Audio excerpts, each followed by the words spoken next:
से घटना हुई है? मेरा भाई यहाँ पे घर में पढ़ता लिखता रहता था। एक दिन भैंस लेकर गया दिरा में चराने के लिए।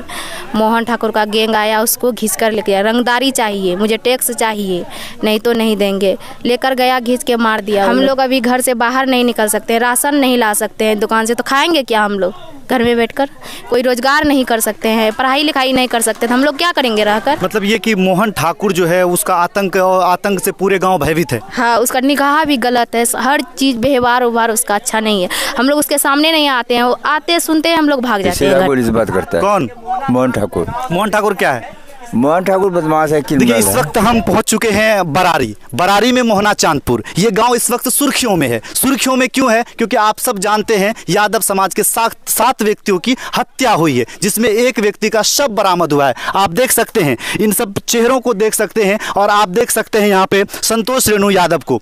ये यहाँ पर पहुंचे हुए हैं, और इस गाँव में जब मैं एंट्री कर रहा था, इस गाँव में जब मैं आ रहा था, तो ऐसा लग रहा था कि पूरा भय का माहौल है, पूरा डर का माहौल है। यानी कि लोग यहाँ तक आने में लोगों की पसीने छूटने लगते हैं। और यहाँ पर जब मैं इस गांव में आया तो बिल्कुल सन्नाटा छाया हुआ है। ऐसा लग रहा था कि यहाँ पर बहुत कुछ हुआ है और बहुत कुछ होने वाला है। देखिए, एक व्यक्ति हैं, इनसे हम बात करेंगे और तमाम लोगों से बात करेंगे और जानना ये चाहेंगे कि ये जो मोहन ठाकुर है, ये किस तरह के अपराधी हैं और इसका इतना दहशत क्यों है। इन्हीं चीज़ों पर हम चर्चा करेंगे। सबसे पहले संतोष रेणु यादव जी, आपका स्वागत है हमारे चैनल पर।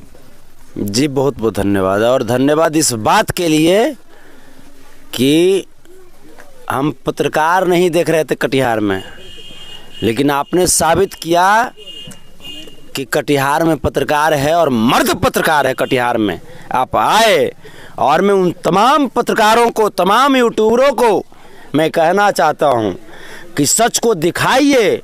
हमें नहीं कहते कि किसी का पक्षपात कीजिए, दंगा भड़का दीजिए, हमें नहीं कहते, लेकिन सच को दिखाइए जो सच है। क्योंकि ये माइक जो है ना, एक तरह का मंदिर है, और इस मंदिर के द्वारा इंसाफ मिलना चाहिए। इस मंदिर के द्वारा जो शोषित लोग हैं उनकी आवाज़ को मजबूती मिलनी चाहिए। यह आपका धर्म है और आप अपने धर्म को निभा रहे हैं, इसके लिए धन्यवाद आपको। बहुत बहुत शुक्रिया संतोष रेणु यादव जी, क्योंकि आप ही जैसे लोगों से बल मिलता है। एक पत्रकार जो है तभी अपनी बात बेबाकी से रख सकता है जब उनको लोग सपोर्ट करते हैं, जनता उनको प्यार आशीर्वाद देते हैं। और मैं इस वक्त यहाँ पर मौजूद हूँ सिर्फ इसलिए, मुझे नहीं पता है कि कौन से क्या है, नहीं है, मुझे उनसे कोई मतलब नहीं है, लेकिन चाहे किसी भी जाति की हत्या हो, इंसानों की हत्या हुई है। जब इंसानों की हत्या होती है तो वहाँ पर अपनी बात बेबाकी से रखनी चाहिए, चाहे कोई भी व्यक्ति हो। मैं यहाँ पर किसी से माइक लगा करके पूछ रहा हूँ तो कोई व्यक्ति जवाब नहीं दे रहा है। भाई क्यों ऐसा क्यों माहौल बना हुआ है यहाँ पर? आप बोलिए ना, आप संविधान में बोलने की आज़ादी दी गई है तो आप बोलिए, बोलना चाहिए। संतोष रेणु यादव बोल रहे हैं, चिल्ला चिल्ला कर बोल रहे हैं, इनकी आवाज़ जो है सरकार तक पहुँचेगी और सरकार यहाँ पर कार्रवाई करेगी। हम लोग तो बस एक ही चीज़, तमाम लोग इसलिए चुप थे क्योंकि इनके मन में दहशत थी कि किस रूप में कौन सा भेदिया आ जाएगा और फिर न किसी साथ को कटवा देगा। लेकिन जब पटना से 300-400 किलोमीटर चल करके आए, इनके मन में एक ताकत आया है। ताकत पहले से थी। हम लोग जिस धर्म से आते हैं वो इंसानियत का धर्म है, और दूसरी अगर जो सनातनी धर्म है तो उसमें बजरंगबली का एक बहुत बड़ा अहम योगदान है। बजरंगबली के पास अकूत ताकत थी, लेकिन प्रॉब्लम यह था कि उनको ताकत की याद दिलानी पड़ती थी। सेम वही चीज है, शोषित वर्ग का हर एक बेटा बजरंगबली है। शोषित वर्ग का हर एक बेटा बजरंगबली है। उनकी ताकत को उनको याद दिलाने के लिए आए हैं कि आप जिस 7 परिवार के खोने पे सहम गए हैं, आप अपने आप को कमजोर मत समझिए। ये पूरी दुनिया आपके साथ है। जब संतोष रेणु यादव 400 किलोमीटर चल करके यहां पे आ सकता है, तो हमारे जैसा लाखों संतोष रेणु यादव, करोड़ों संतोष रेणु यादव, आप थोड़ा सा मनोबल तो टाइट कीजिए। उस 7 को ये काटा है ना, हमने 36 घंटा का समय दिया प्रशासन को। 36 घंटा के अंदर अगर जो मोहना गिरफ्तार नहीं हुआ तो 36 घंटा के बाद 37वां घंटा हमारा होगा। और जब हमारा घंटा चालू होगा तो फिर सब लोग ऐसे ही चुपचाप बैठे रहिएगा, चाहे वो शासन हो या प्रशासन हो। हमारा समाज नहीं है तो फिर हम कहां से? जब हम हैं उसका वजह है हमारा समाज। हम अपने बाप अपने दादाओं के आंख में आंसू नहीं बर्दाश्त कर सकते, अपनी बहनों के हृदय में सहमा हुआ डर नहीं बर्दाश्त कर सकते।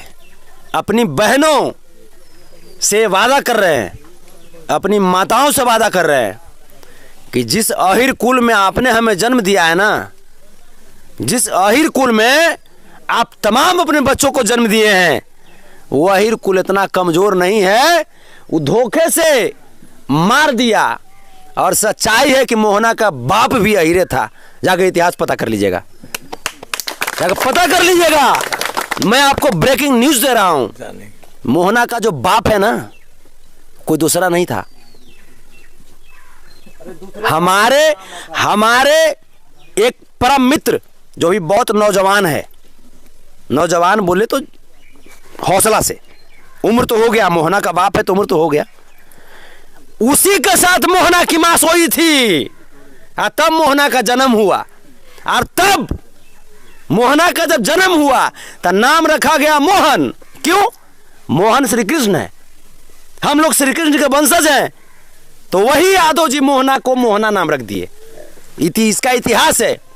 मोहना का जो बहन है वो आज भी यादवों के साथ सोती है, इसका इतिहास है।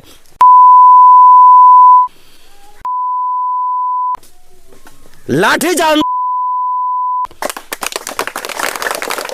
तुम गोली चलाते हो रे, लाठी ठूस देंगे तो पूरा तो सांस बंद हो जाएगा, सिर बनोगे रे, झुंड में चलते हो रे मोहना।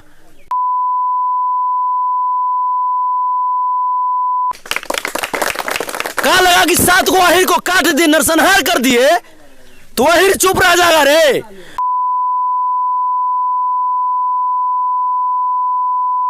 छत्तीस घंटा का अल्टीमेटम दे रहे हैं, 36 घंटा में मोहना को गिरफ्तार किया जाए, उसके बाद जो होगा वो इतिहास देखेगा और भविष्य में जाना जाएगा।